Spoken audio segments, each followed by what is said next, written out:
Dans la vidéo, on va voir comment on peut déclencher une fonction à répétition avec cet intervalle. Donc, dans ma page ici de à propos, je me suis fait un carrousel. Donc, j'ai utilisé le code qu'on a fait dans une vidéo précédente pour faire un carrousel. Vous irez voir cette vidéo-là.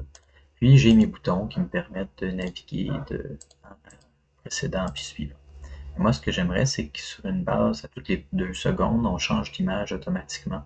Puis, on va faire ça en premier. Puis ensuite, ben, si je clique sur un bouton, j'aimerais arrêter ma fonction qui se déclenche pour ne pas avoir un double déplacement. Puis, redémarrer tout ça. Donc, on va le faire en 2 étapes. Donc, ce que j'ai besoin dans mon carrousel, on avait une fonction qui sert à afficher une image, puis je me suis fait une fonction qui sert à avancer.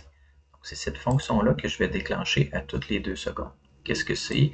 Ben, j'ai l'index de mon image, donc j'ai gardé en mémoire toutes les images de mon code, euh, de, de mon carrousel. Puis, si jamais je suis rendu à la fin, ben, je recommence à zéro. Donc, ça me permet de passer et de boucler à l'infini sur mes éléments de carrousel.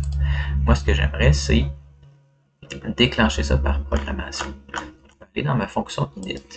Puis, ce qu'on va faire, c'est qu'on va utiliser la fonction setIntervalle. Puis ça, je vais aller arrêter ça tout de suite.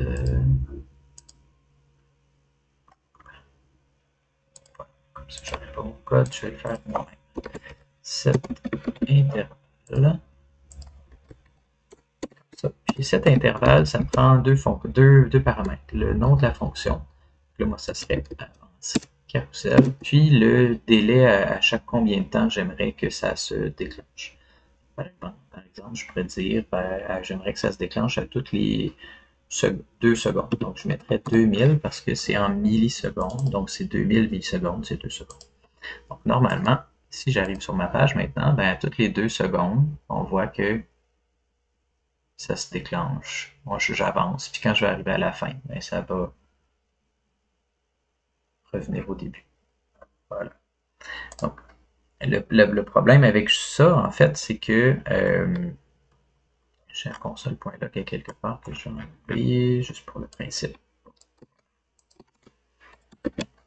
Le problème, c'est que si je clique, ben, vous voyez que ça arrête pas, ça, mon déclenchement automatique continue de se faire à toutes les 2 secondes. Donc, si j'ai avancé, ben, ça va avancer trop vite. Donc, moi, ce que j'aimerais faire, c'est garder en mémoire. Donc, je vais me faire une variable globale qui va être mon intervalle.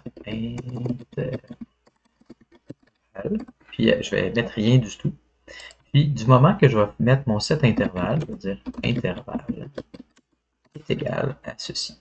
Donc, l'intervalle qui est créé est enregistré dans une variable. Je n'ai pas besoin de là ici, juste mon intervalle comme tel.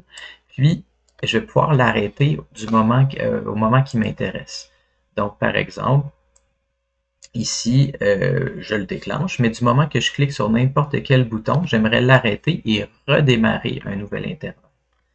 Donc, j'arrive ici, du moment que je clique sur n'importe quel bouton, je vais utiliser clear intervalle et je vais passer ma variable qui garde en mémoire cet intervalle. Fait que là, du moment qu'on va le tester, du moment que je vais cliquer sur un bouton, ça va s'arrêter. C'est pas tout à fait ce qu'on veut. Par exemple, je rafraîchis ma page, ça bouge, et là, si je clique sur un bouton, ben, il ne se passe plus rien.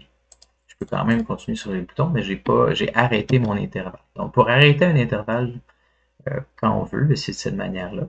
Puis, ce que je voudrais, c'est redémarrer un intervalle à ce moment-ci. Donc, je l'arrête et je le redémarre. Puis, en fait, je voudrais changer mon image en premier.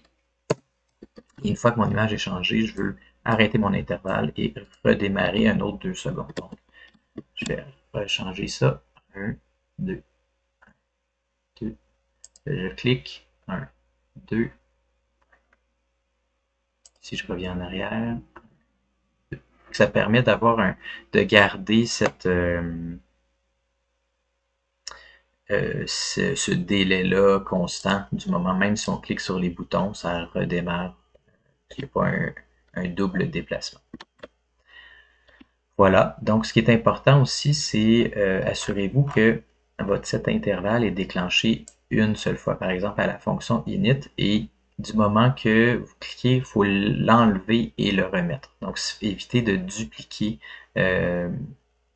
Si on oubliait de l'enlever, ben, on rajouterait un intervalle, donc ça viendrait probablement là, accélérer les choses. Donc, pour l'intervalle, c'est tout. En fait, vous pourriez mettre n'importe quelle fonction que vous aimeriez déclencher à répétition.